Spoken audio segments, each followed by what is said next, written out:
Now this is one of those films that lives in pop culture long before you actually sit down and watch it. For decades people quote it, they reference it, they call it one of the greatest 80s fantasy classics, and when you finally press play, especially years later as an adult, there's almost a nervousness. Will it live up to the legend? Well, in this case it truly does. Directed by Rob Reiner and written by William Goldman, adapting his own novel, The Princess Bride is a fairy tale wrapped in satire, adventure, romance, and comedy.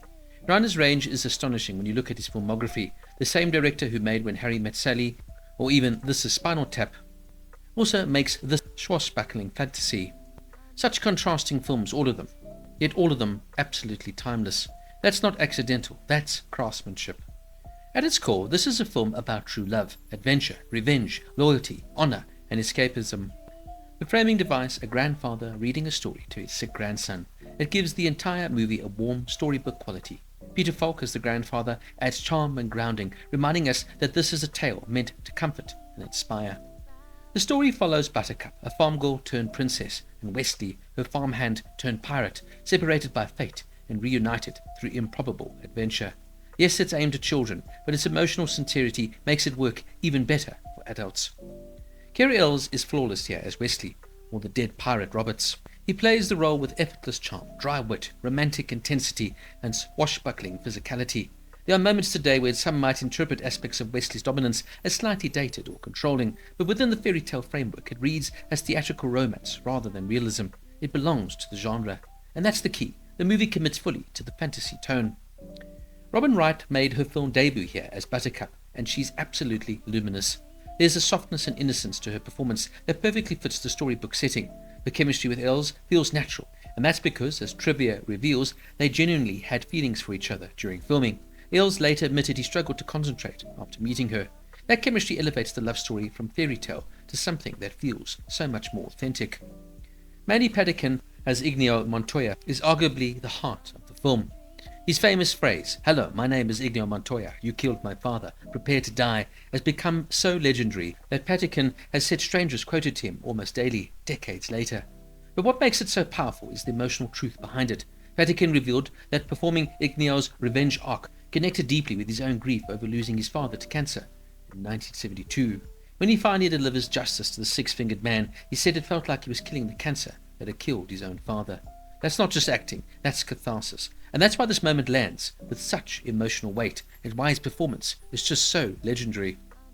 The supporting cast are also absolutely extraordinary. Chris Sarandon as Prince Humperdinck plays him as smug, calculating, and is the perfect aristocratic villain. Christopher Guest plays Count Rugen, who is cold and sinister. He, of course, is the six-fingered man, and who can forget the famous fight between him and Inigo at the end. And yes, in one scene, Guest actually knocked Cary Elwes unconscious during filming, of course by mistake, so he says. Wallace Shawn also plays Benizi, who is loud, theatrical, and endlessly quotable. And then of course we have a fun little turn from Billy Crystal as Miracle Max, so funny that Rob Reiner had to leave the set to avoid running takes with laughter. Crystal would of course also ad-lib all of his scenes. Now let me discuss André the Giant, who plays Fezzik. He is the pure heart of this film. Despite being known as the eighth wonder of the world, André reportedly loved this film because, in his own words, nobody looked at me. On the set, he felt treated as an equal, not stared at for his unusual large size. Behind the scenes, he suffered with severe back pain and couldn't even lift heavy objects. Robin Wright had to be supported by wires in the castle jump scene, where Fezzik, of course, catches her. And in cold weather, he would gently place his massive hand over her head to keep her warm, his hand covering Robin Wright's entire scalp. André, of course, was primarily known as a famous wrestler, but here he showed another side to his personality, and in many ways he became the star of the project. His Fezzik is naive, loyal, tender, and deeply lovable. Now let's discuss some wonderful behind-the-scenes stories. Cary Elwes asked Christopher Guest to hit him for real. Guest then of course knocked him out unconscious, which is the story I referred to earlier. A young Arnold Schwarzenegger was once considered for the role of Fezzik. Liam Neeson auditioned, but was considered too short at 6'4". Composer Mark Knopfler agreed to score the film only if Rob Reiner hid his This Is Spinal Tap hat somewhere in the movie. That he did, in the sick grandchild's room. Now, of course, some elements may feel slightly dated by today's standards, and yes, the effects are modest by modern standards. And yes, it's clear this is a 1980s film, but that's kind of part of the charm. If you love 80s nostalgia classics, then this one will be right up your alley. Because that's part of the charm. It doesn't rely on spectacle, it relies on character development, great dialogue, emotional sincerity, humor that isn't cynical, and romance that isn't ironic. In an age of heavy CGI and darker reimaginings of fairy tales, The Princess Bride feels refreshingly innocent, and that innocence is not childish, it's intentional. The genius of this film is how it gently parodies fairy tales while still believing in them. It winks at the audience, but never mocks the heart of the story. That balance is incredibly difficult, and almost no modern film achieves it this cleanly. There's something special about discovering that later in this film.